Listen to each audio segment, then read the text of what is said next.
Quero começar o bate-papo de hoje dizendo que eu tenho alguns livrinhos que eu gostaria de mostrar para você. São dois livros que eu tenho e que recentemente comprei. Na verdade, eu tenho mais do que dois, mas você reconhece esse tipo de livro? Eles são livros de RPG. E se você não souber o que é RPG, vou te contar uma historinha aqui. A gente costuma dizer que no Brasil a gente só ouve o grito 30 anos depois que deram esse grito fora do país. O que quer dizer que no Brasil a gente sempre está um pouquinho atrasado em determinadas tendências. Se é verdade ou não, eu não sei. Mas o fato é que muitas coisas que acontecem fora do país e ficam muito populares lá, costumam ficar mais populares aqui depois de um tempo, especialmente antes da internet. Uma dessas coisas era o RPG. Eu comecei a jogar Dungeons and Dragons na década de 90, mas isso já era muito popular nos Estados Unidos desde a década de 1980. Naquela época, Dungeons and Dragons era o sistema mais comum para você se reunir com os amigos e brincar. Era um jogo de interpretação de personagem. Eu fingia que era um elfo com uma espada e ia matar todos os dragões e tinha alguém que coordenava tudo isso. O Dungeons and Dragons, como eu disse, ou D&D, era o sistema mais popular na época, mas com o tempo e por causa da popularidade do RPG, outros jogos foram aparecendo. Aí a gente teve GUR, 3D&T e vários outros sistemas aqui no Brasil. Eu lembro que eu era um jogador fiel de D&D, mas os meus amigos nem tanto. Cada sistema novo que aparecia, eles, vou experimentar, e começavam a jogar um sistema novo. Outro sistema novo apareceu, vamos usar aquele porque ele é mais inovador. Outro sistema novo, vamos usar aquele sistema porque ele é melhor para histórias futuristas. E assim, eles iam pulando de sistema em sistema e ia diminuindo o número de jogadores, porque alguns não gostavam dos outros sistemas mais modernos, outros eram mais fiéis ao mesmo sistema, como eu era, e assim o nosso grupo acabou morrendo.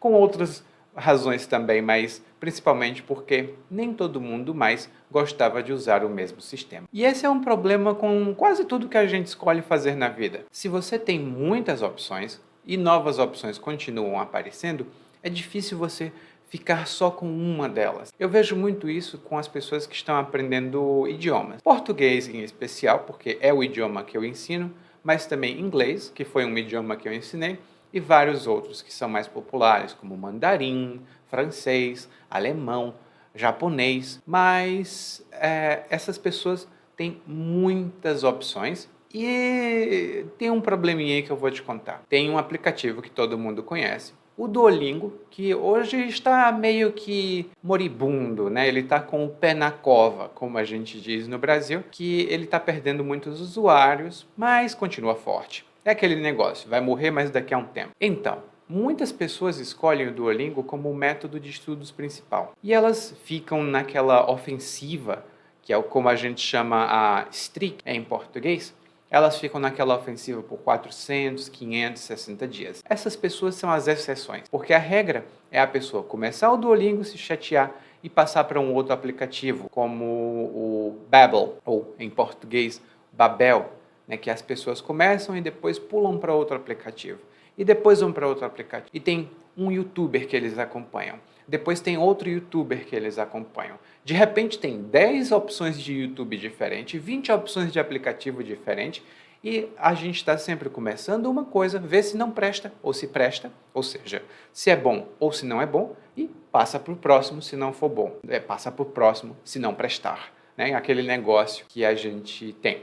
Muita escolha. E ter muitas opções é bom. É bom ter muitas opções. Mas é melhor ainda você se ater a uma opção apenas. Ou, como a gente pode também dizer, é muito bom você se prender a uma opção apenas e fazer isso crescer. E aí eu vou dar um relato pessoal. Eu vou contar a minha história sobre essa questão do método. Isso aconteceu com 2 idiomas principalmente, mas eu fiz isso com quase todos eles, inicialmente de maneira inconsciente, depois de maneira consciente. Quando eu comecei a aprender japonês, isso em 2015 mais ou menos, tinha muitos livros.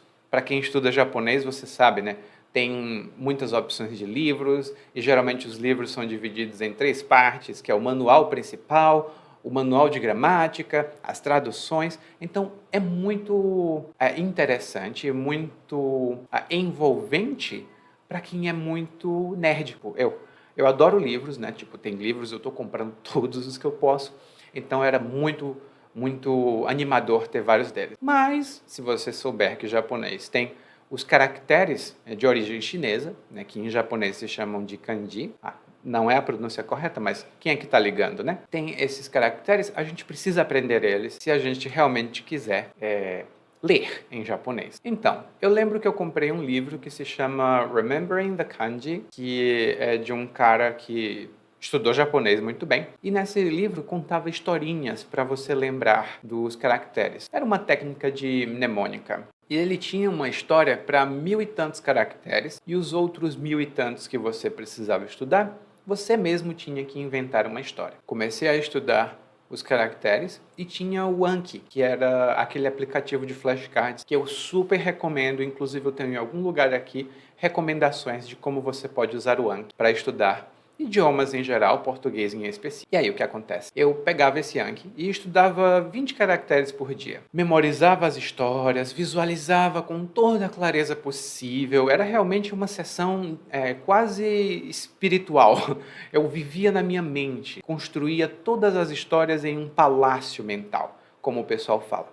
É uma técnica que funciona. Exige trabalho, mas funciona. Então, todos os dias eu ia ali e fazia uma sessão de 1 hora. Mas depois da minha sessão de aprender novos caracteres, eu também precisava revisar os anteriores. E é aí que o bicho pega, que é uma expressão que significa é aí que a coisa se complica.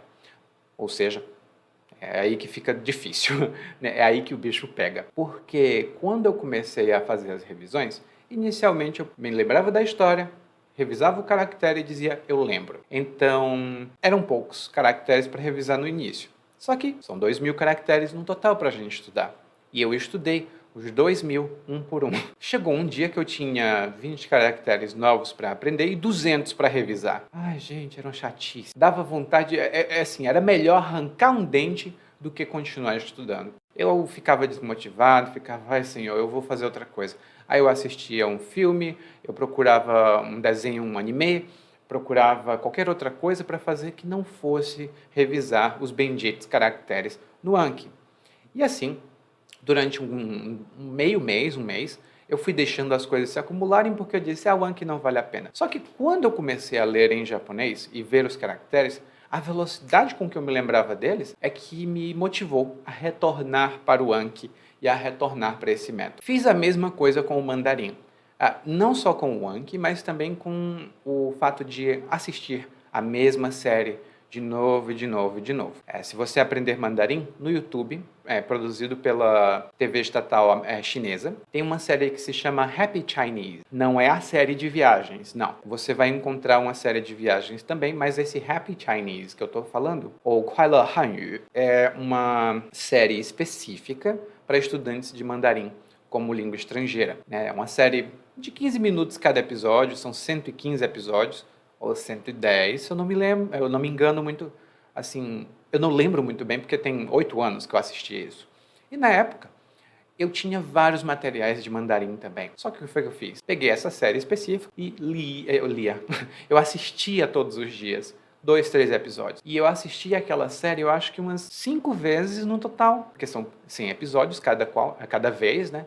Então, chegou a um ponto que eu já sabia as frases de cor e salteado. Ou seja, eu sabia de memória perfeitamente. Mais uma vez, anote aí, saber de cor e salteado.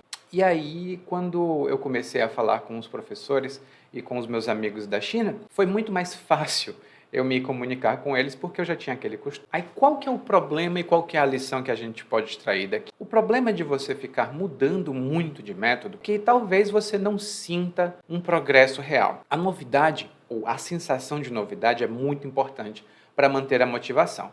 Afinal, a gente aqui não está na Opus Dei, a gente não está se flagelando, né, para aprender um idioma. Tem que ser uma coisa divertida, especialmente se você aprender português ou qualquer outro idioma, simplesmente para conversar, né? Você não é como um linguista que vai estudar os detalhes e aquelas minúcias dos idiomas porque é o seu objeto de estudo. É interessante, mas para todo mundo não é necessário. Mas é importante manter esse senso, essa sensação de novidade, esse sentimento de que tem alguma coisa nova. Mas, ao mesmo tempo, é bom você se acostumar com o fato de que aprender idiomas às vezes pode ficar chato. É como muitos casamentos que a gente vê por aí. É uma cumplicidade e é uma situação de concessões. Em uma coisa perfeita, em um relacionamento perfeito, todo mundo está ali sorrindo, satisfeito, né, sorridente o tempo todo, mas a gente sabe muito bem que não é assim. Às vezes tem um momento que você se cala para não gerar uma briga, tem um momento que você vai revidar e vai falar mais alto para que aquilo mude, então são concessões. Mesma coisa com o idioma, são concessões. Ali tá chato, mas você vai persistir com aquele mesmo método e depois, quando você estiver muito entediado ou muito entediada, você pode sair um pouco da rotina, assistir um filme, colocar alguma novidade, mas tem sempre uma coisa para a qual você volta. E agora que eu estou vendo, as implicações com o casamento não são muito boas, então talvez a metáfora não seja apropriada para cá. Saiba que o tédio faz parte do processo. É a principal parte? Não, mas ele faz parte do processo, assim como faz parte do processo sentir dores poucas se você for para a academia fazer exercício, assim como faz parte também comer comida que não é tão saborosa. Eu não sei se vocês ouviram, mas acabou de passar um helicóptero aqui. É a polícia, eles estão me procurando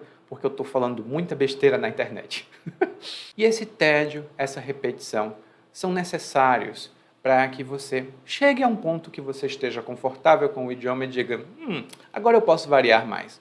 Então, minha dica é, escolha um método principal, uma maneira principal, siga sempre com aquela maneira e, em vez de trocar de uma para outra, acrescente um novo elemento àquele principal elemento. É a maneira mais fácil de manter motivação no longo prazo, pelo menos para mim. Isso também vale para você?